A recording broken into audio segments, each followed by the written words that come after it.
Hi, welcome to Sri కోయిట్స్. నా వీడియో చూస్తున్న ప్రతి ఒక్కరూ నా ఛానల్ని సబ్స్క్రైబ్ చేయడం మర్చిపోకండి. ఒకరు నచ్చకపోతే డిస్టెన్స్ పాటించు, అంతేకాని వాళ్ళ గురించి వేరే వాళ్ళ వద్ద డిస్కషన్ పెట్టొద్దు.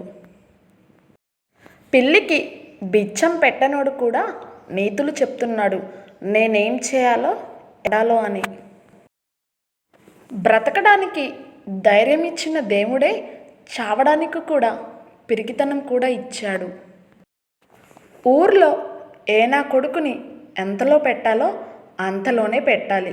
వాడు ఎవడైనా సరే ఇక నుంచి నా విషయం జోలికొస్తే ఎలాంటి చనువు ఇవ్వకూడదు అనుకున్నా. మిత్రమా, ఒక్కటి గుర్తుపెట్టుకో, మనం చేసే ఏ పని అయినా ఎవడితో చెప్పకూడదు. నోరు మూసుకున్న చేప గాలానికి చిక్కినట్టు చరిత్రలోనే లేదు. నేను నా భార్యకి ఇలా చెప్పాను, జీవితంలో డబ్బులు బ్రతకడానికి మాత్రమే ఉపయోగపడతాయి, కానీ జీవితంలో సంతోషంగా ఉండాలంటే మాత్రం నీలాంటి మంచిగా అర్థం చేసుకునే భార్య మాత్రం ఉండాలి అని. పడవ ఎంత బరువున్నా నీటిపైనే తేలాలి, అలాగే మనసు ఎంత బరువైనా జీవితంలో సాగిపోవాలి. గొడవ గడప దాటనీయకు, బాధ బయటకు చెప్పకు, ఎందుకంటే చిన్న చిన్న పెద్ద పెద్ద కారణాలు వెతుకుతారు ఈ జనం. టైం మనది కానప్పుడు ప్రతి కుక్క మురుగుతుంది. ఓపికతో ఉండాలి. కాలం చాలా విలువైనది. మనకు టైం వచ్చినప్పుడు కొడితే దిమ్మ తిరిగి బొమ్మ కనపడాలి మురిగే కుక్కలకి.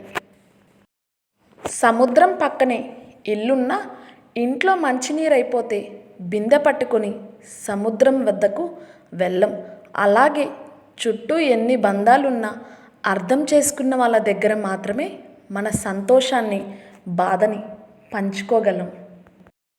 వాడి నెంబర్ డిలీట్ చేయి అని చెప్తే పేరు మార్చి డిలీట్ చేశా అని చెప్తావు చూడు. విడిపోయేటప్పుడు తెలుస్తుంది ఎవరిది ప్రేమ ఎవరిది నాటకం అనేది. కొనుక్కున్న బైక్ను పెంచుకున్న కుక్కను వారానికోసారి కడిగినంత ఈజీ కాదు చేసిన పాపాలు కడుక్కోవడం. నువ్వేం చేసిన కర్మ నిన్ను వదిలిపెట్టదు.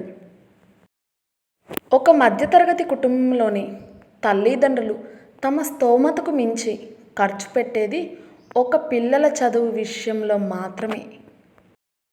చాలా వరకు నిజాలు బయటపడేది ఎక్కువ బాధలో ఉన్నప్పుడు లేదా ఎక్కువ కోపంలో ఉన్నప్పుడు మాత్రమే.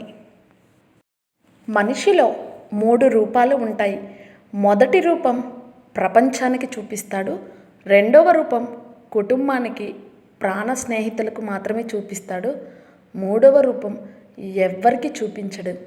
అదే మనిషి అసలు స్వరూపం. నువ్వంటే పిచ్చి అన్నవాళ్ళే ఏదన్నా తేడా వస్తే నీ గురించి పిచ్చిగా చెప్తారు. నష్టం జరిగినా పర్లేదు, నీకు నువ్వుగా చూస్తేనే వింటేనే ఏదైనా నమ్ము. ఒకప్పుడు నా జీతం చూసి నవ్విన వాళ్ళే ఇప్పుడు నాకంటే తక్కువ జీతానికి ఉద్యోగం చేస్తున్నారు. చెప్పుడు మాటలు నీ శత్రువుల ద్వారా పుడతాయి, బుద్ధి లేని మంది ద్వారా పాకుతాయి, మూర్ఖుల ద్వారా అంగీకరించబడ్డాయి.